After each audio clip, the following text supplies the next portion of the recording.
Welcome back. Thank you so much for joining. So this is second video of this new playlist that I started, and the title is RISC-V CPU design in Python. Okay, so this is third playlist in RISC-V series. The first playlist, of course, was about the architecture of RISC-V with RV32I base extension, not the extension, the base instruction set. And the second one was creating a microarchitecture. Basically, we created this block diagram and explain everything within that. So that was microarchitecture. And our third list is we are implementing all this into Python and explaining a block, each block. So first video was instruction memory. The second block we are going through is register file, which is over here. Okay, so the code I have here and register file, not giving you all the details, but it's very simple. So basically you have 32 registers, okay, 0 to 31, and these are special registers.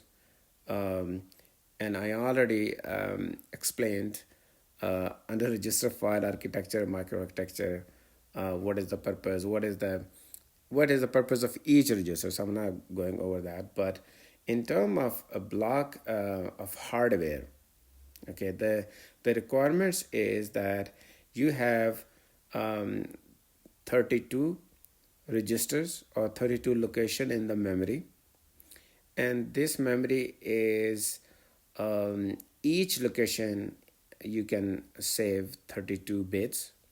All right, so it's a small memory. You can implement this, and we will look into this later on physical design. You can implement this as a combination of flip-flops. So you need 32 by 32 number of single bit flip-flops. Okay, that's one way. But what I typically see is, since you need to make sure those flip-flops, so the bit 31 within, let's say, location, they need to align nicely. Okay, they need to be together. So either you constrain the placement and routing of all these flip-flops together, um, or a better way is, or which is much what I have seen, is that this memory is separately created. Someone just like other SRAMs create a RF, a register file. This is small memory, so idea is it needs to be pretty fast. Um, but it's better to have a very regular customized structure of this memory. That's better than implementing on flip-flops. All right, that's one thing. In terms of inputs and outputs, so this is a memory. At one time, you should be able to read any two locations within this memory, or any two registers within this structure independently. Okay, and each of those locations will have separate address lines. So RS1 address I. So I'm following a naming convention here. For this block, these are inputs, so all the inputs will have I in it.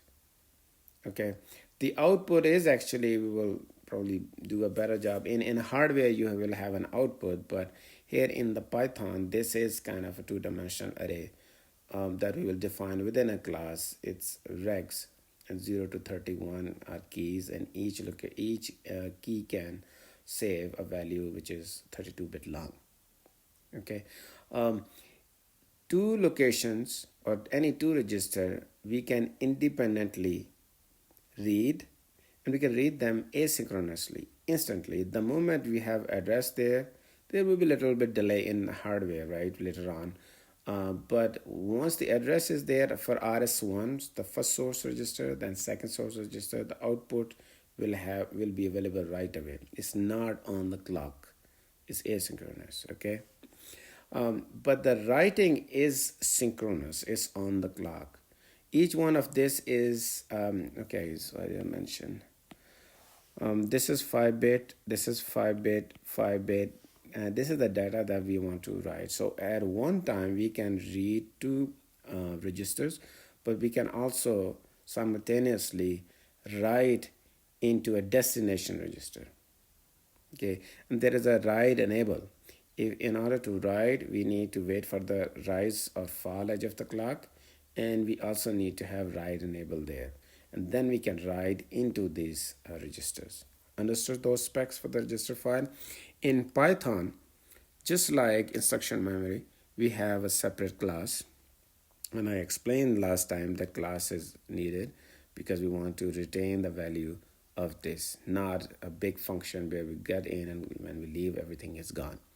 And there are three functions within this class. The very first one is initialization. It's think of this as a power on happens. Okay, whenever we create an object of this class, this function will be executed, and all we do here is we initialize with 0 all these 32. All right, whatever object we create, that object, the moment we create an object of this clock, it will get this regs defined and initialized. Then of course we need to read it and write it. The reading, as I said, this read function, it needs two addresses, and it's very simple in terms of Python that you return two values. One is this and one is that. You return with rs1 address and you return with this one, so you can return on this way. So software is easy, right? Then writing into it, you give it the destination. RD is destination, not read. Okay, so destination address, and you give it the data that you want to write into the location. You need to have write enable there. So you say if write enable is 1, okay, and destination register is not 0. Why is this? Remember, the x0 location will always have zeros in it. We don't, and we make sure that it's not writable, mean you cannot write anything to it, so it will always be zeros. This is what ensures that. So if write enable is 1 and the address is not 0, then whatever this value, this is written into whatever the address of destination here. Okay, so far so good. You'll probably be thinking, where is clock? Because I said the writing is clock. So we will, this is our software, right? So things are happening in sequence. So later on, we will start a step function. And in the step function, we will think that now the clock edge has arrived and the register values instruction is available, PC is set to a value. Okay, then everything here happens and everything goes back, and eventually we have to write back, and now the edge happens. So we will not have, it's not a hardware, but we will model it as like a kind of a sequential. First values comes here, then all this happens, and then we will write into it. So we will create this hardware in such a way that it kind of models hardware, but things are not happening in parallel because this is a sequential, then this is software. Okay, I think I covered everything here, and yeah, I covered everything. So all right, that's it. And the next video we will look into another sequential state here. All right, I'll see you pretty soon. Bye.